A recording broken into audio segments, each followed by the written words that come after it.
In celebration of my brother's life, I'd like to share some memories with you, if I may. Burke was one of 7 siblings. 7 siblings, 4 sisters and 3 brothers. And Burke was the second eldest, 14 months older than me. He was born on 10th of April 1950 and was named John Burke Shelley after my father, but we all knew him as Burke, as you all did. My father used to affectionately call him Burke O'Toole for his Irish connections. We were brought up in Aniston and spent all of our childhood there and most of our teenage years. And when Burke and I were very young, we shared a bed together, top and tail. And we always used to play games before going to sleep. And one of them, I suppose, we call Name That Tune, although that hadn't been invented then. We had to make a clicking noise of the beat of the song. We couldn't hum it or sing it, and the other brother had to guess what it was.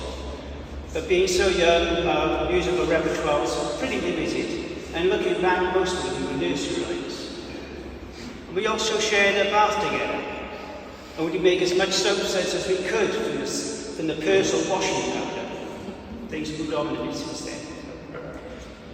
Burke and I both went to Cefn Infants and Junior School together.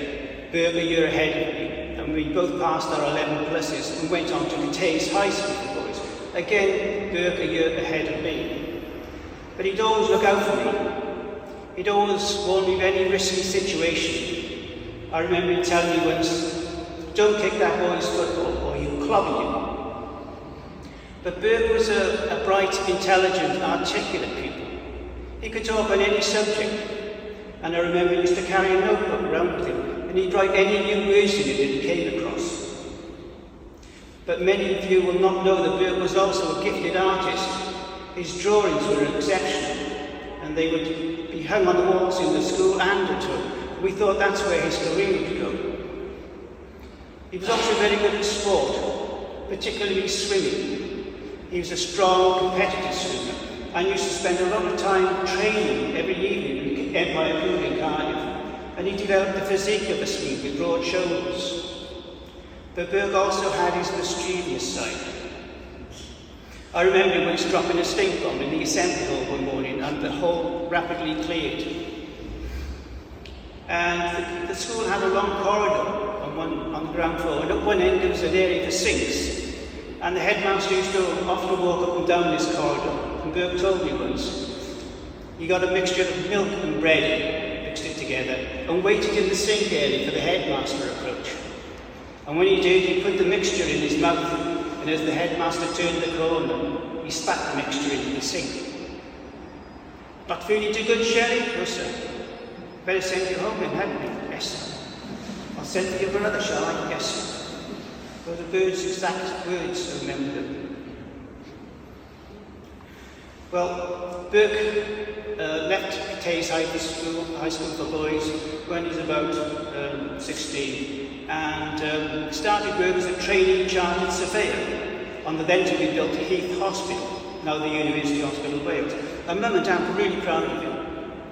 But Burke's love of music was very strong. That's what he wanted to do. And he packed in his traineeship and formed a band with Ray Phillips and Tony Borge in about 1967. Don't quote me on the dates, please. I'm going from memory. And that band became Budgie. And in those early days, they played at local venues, the Valleys, for example. And Burke asked me to go with him on a number of occasions, just to see what they got up to. And those evenings were magical. I remember that the showstopper was Sabre Dance, where Tony Borge would do his absolute magic on the fretboard. And then later, Ray Phillips would do his impressive drum solo, and Burke, of course, on any vocals and bass, and the crowd loved it. The atmosphere was electric, and I've got magical memories of those early days before Budgie became famous. And they had, if I remember, the proverbial white transit van to carry their gear around with. And their manager, I think his name was Howard, he used to drive them. And Burke said to me once, they used to have some water in the van and a pump. I don't know if this is true, this is what he told me. And when they saw a queue at a bus stop, they sent a fountain of water into the air which would land on the unsuspected crowd as the van was 40 metres down the road. Everything was sweet, you say. Well, as you all know, Budgie became a really famous rock heavy metal band, whatever label you want to put on it. And many of you here will know a lot more about the history of Budgie, the complex history than me. The ups and downs, the national and international tours, and all the changes in band membership. Suffice it to say, they produced some brilliant albums, some amazing tracks, and developed a huge, long-lasting fan base, mainly due to Burke's drive and musical ability.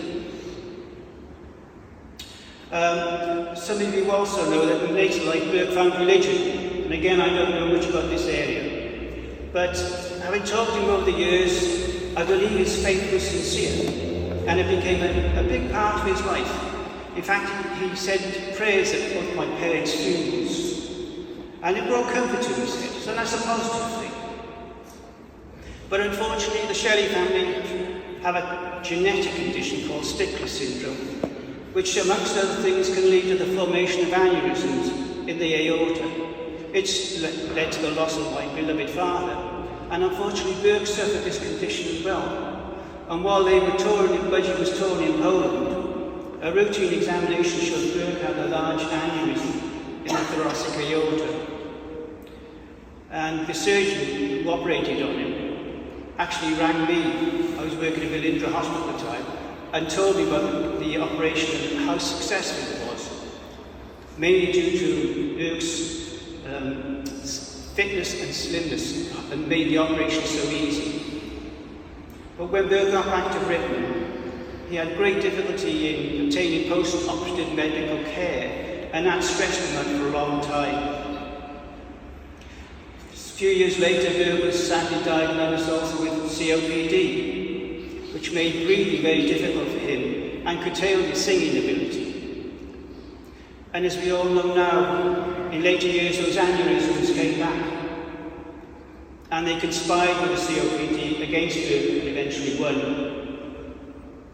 And although in later years my siblings and I didn't see a lot of Burke, we were spread throughout the four corners of Britain and Spain, we still loved him. He was our big brother, or a close family like that. And we told him we loved him, and he said he loved us. A phrase in my view that's not often said enough, and it brought comfort to him, he said. And he also said he had comfort from the support that he was getting from his family, his children, Dimitri and his wife Emma, Oshan and Ella, and our thoughts are with you today. The Shelley family will always be there for you. But also my sister Cynthia and her husband Bob, who was a tremendously generous man, who lived in Carmarthen and used to come down as often as they could to support Burke. He also mentioned my incredible brother William, who's always been there for Burke to the very end.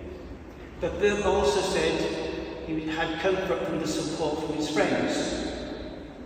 He mentioned Tony Bush and his wife Annie, and his manager Paul, and his church friends.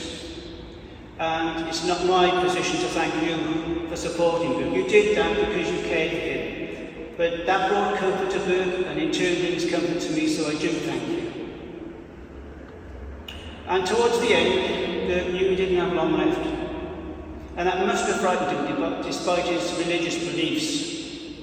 And he opened up to his son Dimitri, saying that he regretted his failures as a father, possibly by being on the road so often, and his failures as a grandfather to Dimitri's beautiful daughter Martha, and how he was now a burden on anybody, taking up a bed in a hospital where a more deserving patient should be. A sort of confession, I guess. Well, I hope forgiveness prevails. Burke was a special person who made a huge musical impact on many people's lives. He brought a tremendous amount of pleasure to literally thousands of Budgie fans worldwide, as evidenced by all the amazing tributes posted to Burke recently.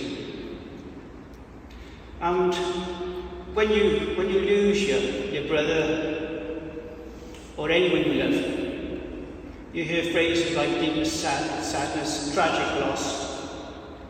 They don't convey that feeling in that dark place inside of longing. Longing and knowing that you're never going to see that loved one again. Well, I long to hug you, bro. Burke Shelley.